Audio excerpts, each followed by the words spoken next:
नमस्कार दोस्तों, स्वागत है आप सभी का हमारे चैनल में, जहां हम आपको देते हैं फाइनेंस और इन्वेस्टमेंट से जुड़ी जानकारियां। तो दोस्तों, मैं आज बात करने वाला हूं कि best stocks for long term investment in India के बारे में।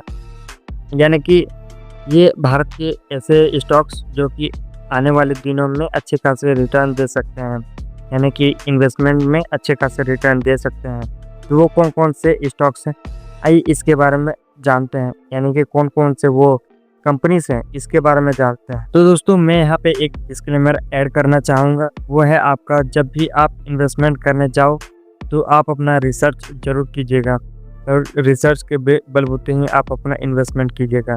तो चलिए वो कौन कौन से स्टॉक्स हैं इसके बारे में हम लोग जानते हैं, यानी कि कौन कौन से वो कंपनी है।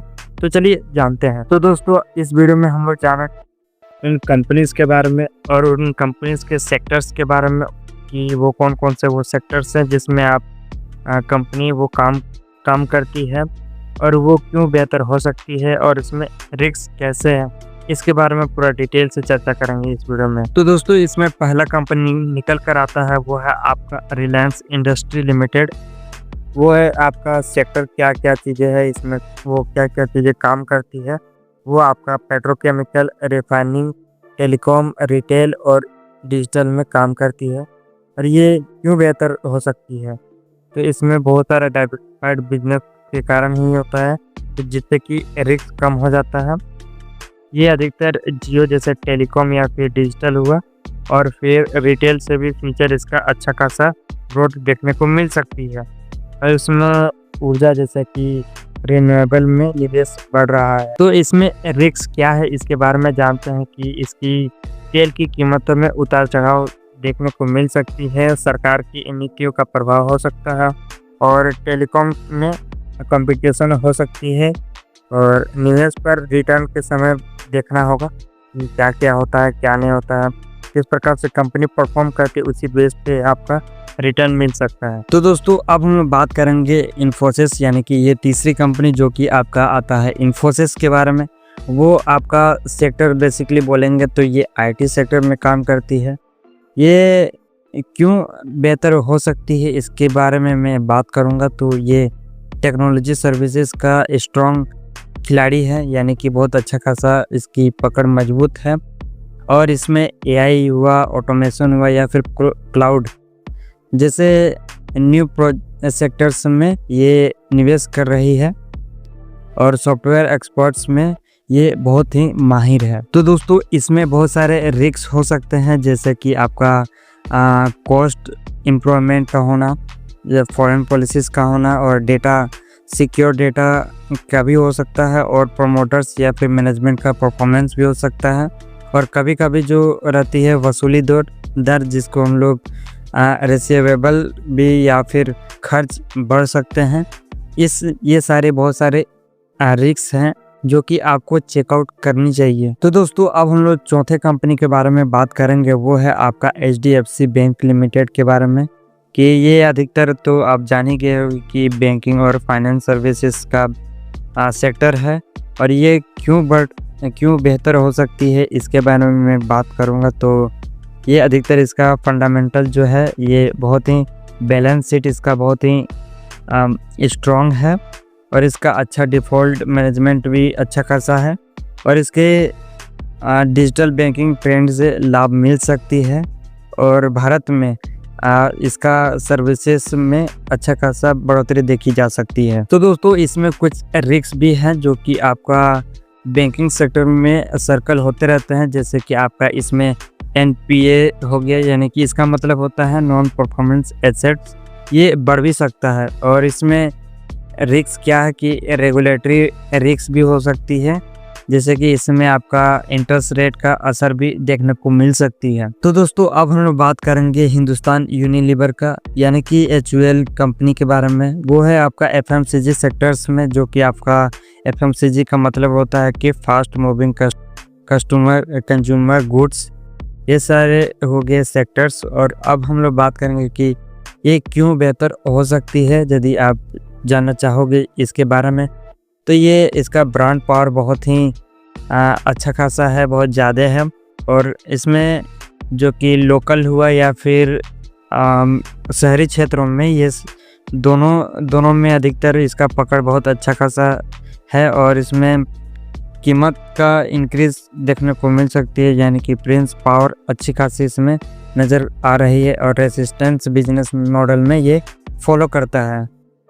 और इसमें बहुत सारे रिस्क हो सकते हैं, जैसे कि आपका इसमें कच्चे माल की कीमतों में बदलाव हो सकती है और मार्केटिंग खर्च ये बहुत ज़्यादा इम्पोर्टेंट रखती है।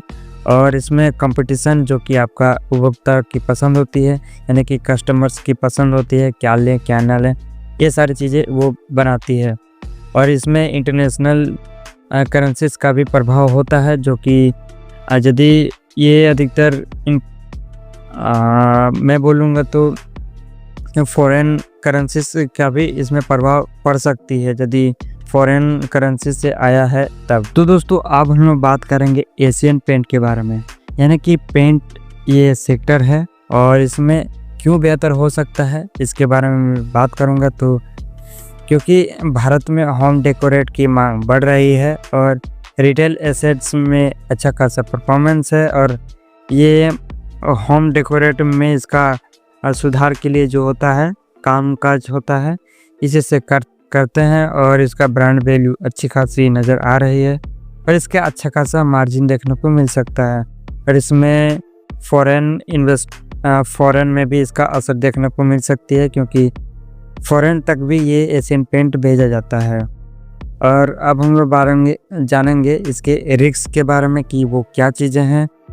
तो इसमें निकल कर आता है बहुत सारे एक्सपर्ट का मुताबिक, वो है आपका कच्चे माल की कीमतों में दबाव मिल सकती है, यानी कि गुड्स में आपका थोड़ा सा अच्छे खासे प्रेशर देखने को मिल सकती है। और इसमें आर्थिक मंदी यानी कि फाइनेंशियल रेसिशन देखने को मिल सकती है, जो कि आपका घर में खर्चा कम आ सकता है।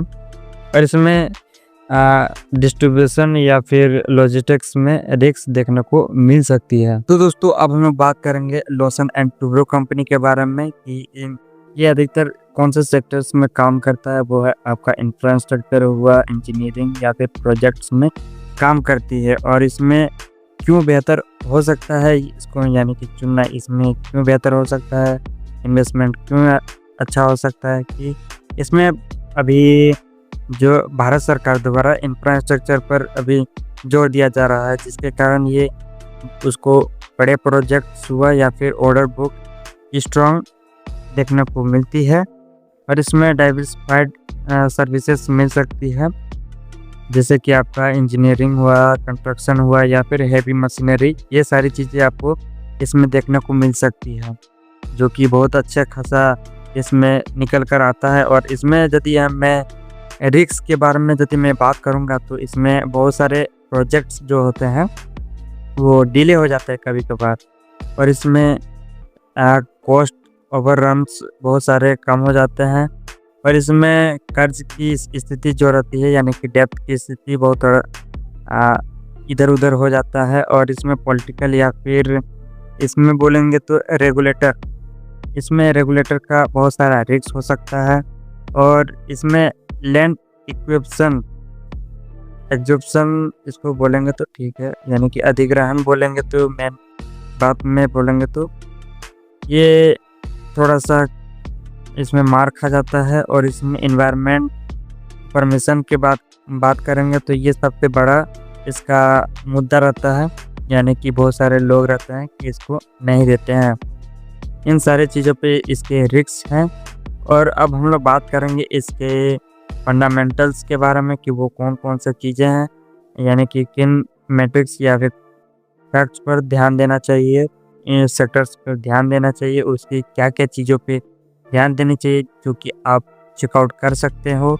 तो चलिए इसके बारे में थोड़ी सी मैं नॉलेज दे देता हूँ। तो दोस्तों आपने जो भी कंपनी में इन्वेस्ट करा है, जो जैसे कि आपका XYZ या फिर करने जा रहे हो कोई भी कंपनी, जैसे कि आपका XYZ कंपनी हो सकती है, तो इसमें आपको क्या क्या चीज़ें देखनी चाहिए। मैं सजेस्ट बहुत सारे ऐसे रिसर्चर हैं जो कि ये अधिकतर बताते हैं कि आपको कौन कंपनी जब पहली बार चुने जाते हो तो उसके क्या क्या चीज़ें देखनी चाहिए। तो मैं इसमें ये बातें ऐड करना चाहूँगा जो कि आपका इस प्रकार से हो सकती है। बहुत ही इम्पोर्टेंट पॉइंट्स है जो कि आपको चेकआउट ज़रूर करनी चाहिए।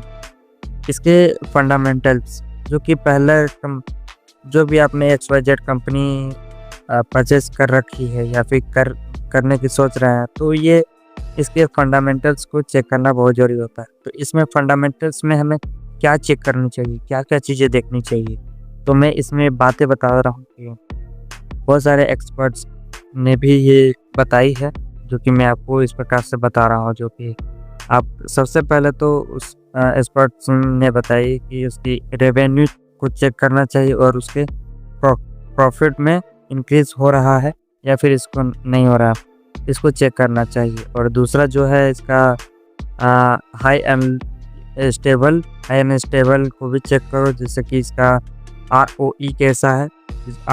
ROE मतलब कि होता है रिटर्न ऑन इक्विटी, और इसका ROCE, ये सारी चीज़ें चेकआउट कर सकते हो। और इसमें तीसरा पॉइंट्स निकल कर आता है उसका फ्री कैश फ्लो अच्छा होना चाहिए। और इसमें चौथा है जो कि है आपका डेप्थ, यानी कि डेप्थ स्टेबल होना चाहिए, और डेप्थ टू इक्विटी रेशियो ज़्यादा ना हो। ये सारी चीज़ें चेक करनी चाहिए, यानी कि इसमें कर्ज कोई भी कंपनी चुनने जाते हो तो उसमें पर कर्ज कितना है, इसको भी आप चेकआउट जरूर कर लीजिएगा। तो दोस्तों अब हम बात करेंगे दूसरा पॉइंट्स के बारे में, वो आपका आता है वैल्यूएशन, यानी कि कंपनी जब भी खरीदने जाते हो तो क्या क्या वो चीज़ें चेक करनी चाहिए। तो इसमें दूसरा निकल कर आता है आपका वैल्यूएशन, जो कि वैल्यूएशन में अधिकतर क्या देखनी चाहिए, वो है आपका PE रेशियो और PB रेशियो। इन दोनों रेशियो पे आपको कंपेयर करना चाहिए कि कौन से अच्छे हैं, कौन से खराब हैं, क्या वो अच्छे हैं, PE रेशियो अच्छा है या फिर PB रेशियो अच्छा है। इन दोनों चीज़ों को अच्छे से चेकआउट करना। और ये आपको यदि अधिक महंगा लग रहा है, कोई भी स्टॉक अधिक महंगा लग रहा है, ओवर वैल्यूड लग रही है, तो ये अप्स एंड डाउन की संभावना हो सकती है, ज़्यादा होने की चांसेस देखने को मिल सकते। तो दोस्तों इसमें तीसरा पॉइंट्स है जो कि आपको कंपनी में देखनी चाहिए, वो आपका सेक्टरल ट्रेंड और मैक्रो इकोनॉमिक फैक्टर्स।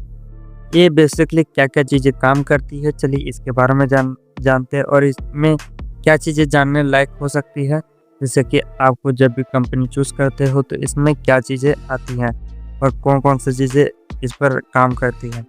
जैसे फॉर एग्जांपल यदि आपने डिजिटलाइजेशन या फिर रिन्यूएबल एनर्जी, मैन्युफैक्चरिंग या फिर मिडिल क्लास की बढ़ती हुई कंजप्शन या फिर ग्रामीण बाजार जो है उस पे पकड़ है या फिर नहीं, यानी कि कंपनी का ग्रामीण बाजार पे पकड़ है या फिर नहीं है, पूरा अच्छे खासे पकड़ है, तो आप इसको चेकआउट कर सकते हो। जैसे ये बोलेंगे तो FMCG की बात हो रही है। और इसमें बहुत सारी चीज़ें ऐसी होती हैं जो कि आपको जाननी चाहिए, जैसे सरकार की पॉलिसीज ये हो सकती है, गवर्नमेंट पॉलिसीज हो सकती है इसकी, और कंपनी में टैक्सेस पॉलिसीज हो सकती है, बिजनेस पॉलिसीज हो सकती है, और इसमें फॉरेन बिजनेस और एक्सपोर्ट्स बिजनेस पॉलिसीज, ये सारी चीज़ें आती है एक कंपनी के अंदर। तो अब हम लोग अगले पॉइंट्स में जानते हैं क्या क्या वो चीज़ें। तो दोस्तों अब हम बात करेंगे चौथे पॉइंट्स के बारे में, जो कि आपको जब भी आप कंपनी को चूज़ करने जाते हो तो उसमें क्या क्या चीज़ें चूज़ करनी होती है। तो इसमें चौथा पॉइंट निकल कर आता है, वो है आपका मैनेजमेंट की क्वालिटी। किस प्रकार से क्वालिटी सर्विस करता है कंज्यूमर्स को, तो चलिए इसके बारे में हम लोग जानते हैं। तो इसमें प्रमोटर्स और बोर्ड्स की रिलायबिलिटी होनी चाहिए, और इसका हिस्टोरिकल डिसीजन और ट्रांसपेरेंसी और कॉर्पोरेट गवर्नेंस, ये सारी चीज़ें होनी चाहिए। तो दोस्तों अब हम बात करेंगे पांचवें पॉइंट्स के बारे में जो कि आपको कंपनी में देखनी चाहिए, वो है आपका डाइवर्सिफिकेशन, यानी कि एक ही सेक्टर में सब पैसा नहीं लगानी है, अपने पैसे को अलग अलग सेक्टर्स में इन्वेस्ट कर देनी।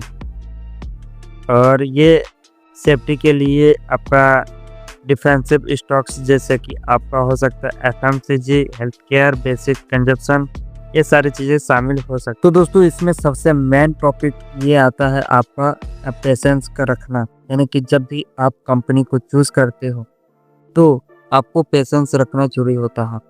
लेकिन आप पेशेंस किस प्रकार से रखते हो, क्या क्या वो चीज़ें हैं जो कि आपको कंपनी में देखनी चाहिए, वो कौन कौन से वो चीज़ें हैं जो कि आपको देखने और सीखने चाहिए। लेकिन मैं आपको बता रहा हूँ कि कुछ कुछ ऐसे चीज़ें हैं जो कि आपको करनी भी चाहिए, जिसके कारण आप अपने पैसे को और 2x या फिर 3x का रिटर्न मिल सकता है आपको। तो इसमें बहुत सारे फैक्ट्स हैं, जैसे कि इसमें लॉन्ग टर्म में समय बहुत महत्वपूर्ण होता है, यानी कि आपका लॉन्ग टर्म में आप इन्वेस्ट कर सकते हो। लॉन्ग टर्म में जैसे कि आपका लॉन्ग टर्म हो सकता है 5 या 10 साल के लिए हो सकती है, तो आप इसको चेकआउट कर सकते हो। और बाज़ार में उतार चढ़ाव आ सकते हैं, इसमें अप्स एंड डाउन जो होती है वो देखने को मिल सकती है मार्केट्स में। और ये शॉर्ट टर्म पर गिरावट हो सकती है, जैसे कि आपका शॉर्ट टर्म यानी कि आज खरीदे, फॉर एग्जांपल इसका बोलेंगे तो इंट्राडे में हो सकती है आपका अप्स एंड डाउन, ये अधिकतर बहुत देखने को मिल सकती है। इसी को हम लोग शॉर्ट टर्म या शॉर्ट टर्म भी कहते हैं। लेकिन इसके फंडामेंटल यदि स्ट्रॉन्ग है तो वो गिरावट का असर हो सकती है। तो इसको आप लोग अच्छे खासे से चेकआउट जरूर कर लीजिएगा, जितने भी अपने मैंने पॉइंट्स बताए हैं आपको इसको आप लोग चेकआउट जरूर कीजिएगा और अपने रिसर्च जरूर कीजिएगा। तो दोस्तों इस कंपनी में आपको क्या क्या चीज़ें ध्यान देनी चाहिए और इसमें रिस्क क्या होती है, इन सारी चीज़ों पे मैं अभी डिस्कस करता हूँ कि आपको कौन कौन सी बातों का ध्यान रखना चाहिए और रिस्क का भी ध्यान रखना चाहिए।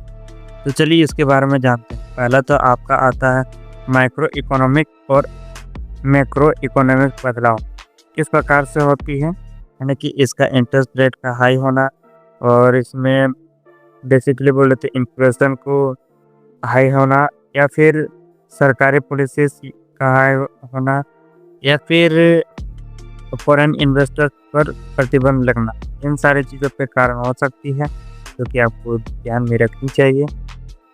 और इसमें दूसरा आता है वो आपका आता है सेक्टर विशेष जोखिम में हो सकती है, यानी कि आपका कोई भी सेक्टर है, जैसे कि आपका फॉर एग्जांपल आपका एफएमसीजी सेक्टर हो, तो इसमें आप रिस्क जान सकते हो।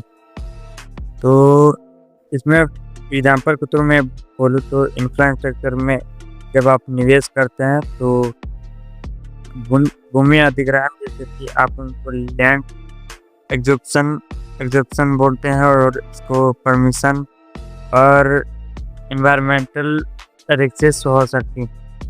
यदि आईटी तो विदेश में की डेटा गोपनीयता आदि, उन सारी चीज़ों पे आप चेकआउट कर सकते हैं।